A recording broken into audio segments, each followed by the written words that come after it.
Good morning, friends. Welcome to our next learning session.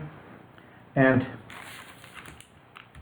you will remember that I talked to you about a case where a lady had developed difficulty in breathing and was brought to the hospital. That was about 30 years back. But now I faced another problem about a 70 years old man, Muslim, lean thin, normotensive, non-smoker, non-diabetic, who developed difficulty in breathing. His son was under my care for some different thing, and he asked me to see his father. When I examined him, I found that his pulse is about 120 per minute and his respiratory rate is about more than 50 per minute, which means obviously he was having his lungs affected.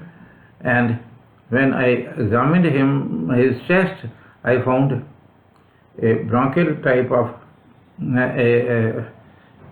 bronchial breathing in the left infrascapular region.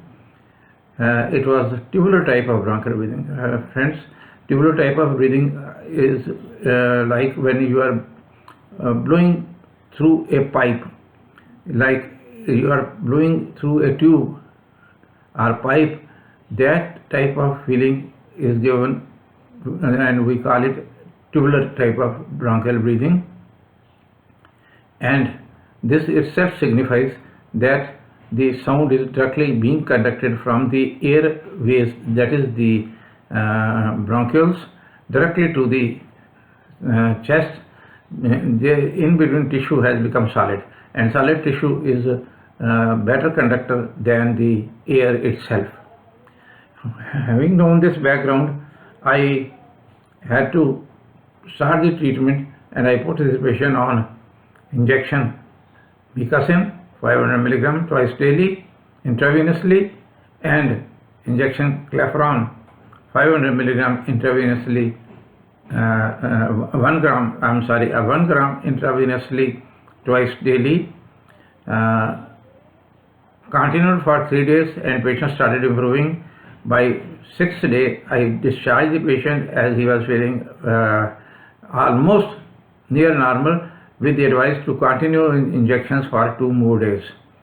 The patient remained well after that, and I will show you this diagram to understand what was happening.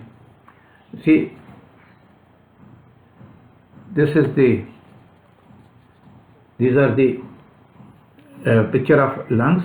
This is the right lung, this is the left lung, and this is the normal lung itself.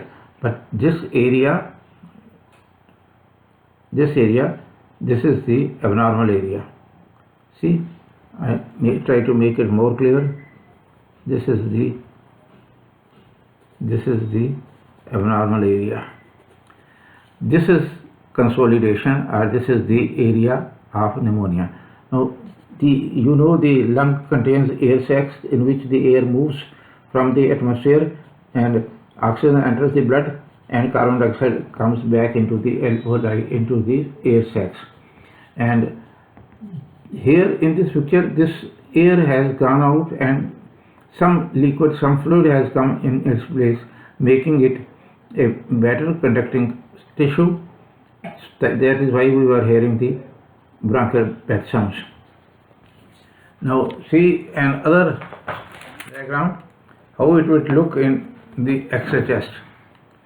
See, this is the normal lung, and this is the dome of diaphragm. This is the right lung. This is the right dome of diaphragm. This is the raised area. This is separating the chest from the stomach. Between the chest and the stomach, this partition is there. This is the diaphragm, and this is called the right dome of diaphragm. And this is in the center heart.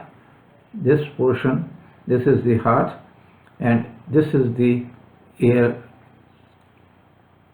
This is the windpipe. You see the black shadow here, black. This is the windpipe, and this is the area which is abnormal. This is the lung which has become solid.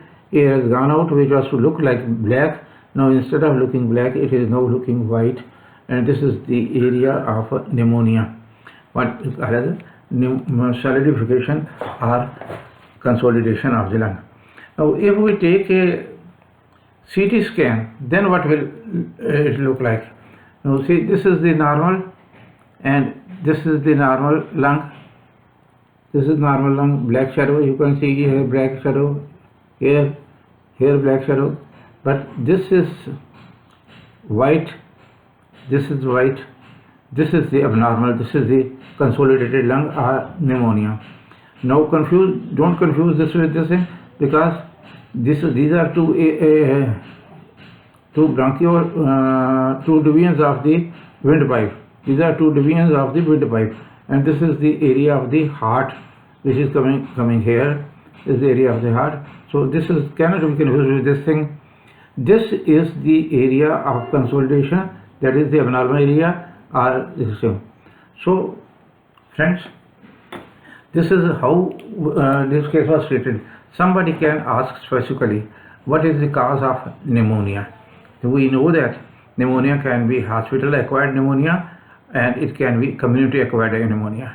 The typical pneumonia which we talk, lobar pneumonia, is the community acquired pneumonia. It usually is caused by an organism called Streptococcus pneumoniae. It is gram-positive organism. It is Streptococcus pneumonia, and this produces pneumonia, and this responds very well to the penicillin and ampicillin group of drugs. But the hospital acquired pneumonia are also called nosocomial pneumonia, that occurs by gram-negative organisms, and that doesn't respond to the penicillin group of drugs. For them, we have to use other drugs. That is what I did in this case. I used the aminoglycoside, which are effective against the gram-negative organisms, and I used the cephalosporin, which is also effective in such situations.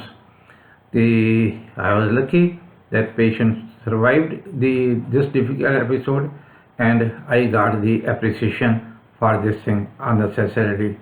Though everything was done by the medicines, not by me. So friends, next time we will meet with some other interesting case. Thank you very much for listening to me. We will stop here at this time.